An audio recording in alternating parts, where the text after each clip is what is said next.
we are diverse in a way that we have our own opinions, like how do we do this in a QA mind setting, how do we do this in a tech dev setting or tech dev skills. So for a workplace to be may inclusivity, kahit na diverse, kailangan meron pa rin siyang parang like gathering, like how we do things during meetings and all. Kailangan inclusive pa rin kahit na pagkakaiba kayo ng ideas. We make sure na meron kaming sense of belonging for everyone na kasama sila sa team.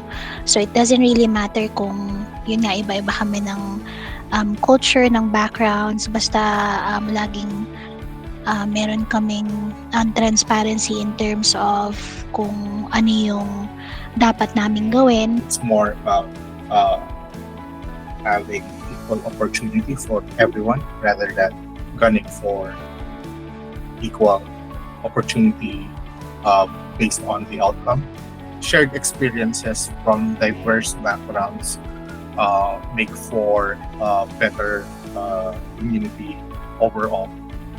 You can feel included with a lot of things, especially in Zigzag, with a lot of people from different races, different religions, different genders. But all in all together, you feel very included. You don't get left out. I think for me, it's a workplace where every voice is heard and valued. Since I've been here for about 3 years, it's very much welcoming and working with different kinds of people, where they're from. It's technically like a second home to me as well. Well, for me, I feel that this is my second home with my second family.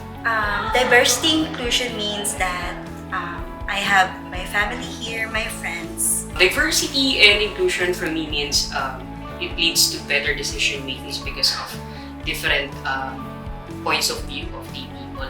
And inclusion means a place to belong and a place to be safe. Anong linggo pa lang po ako dito, naramdaman ko na pantay-pantay ang tingin nila dito. At hindi ko sila tumitingin kung isa ako sa ito.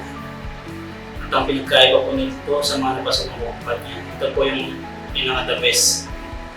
Me being valued, me being treated fairly, at the same time, my talent, it's being recognized as part of LGBTQ. I'll be more than happy if my talent will be recognized.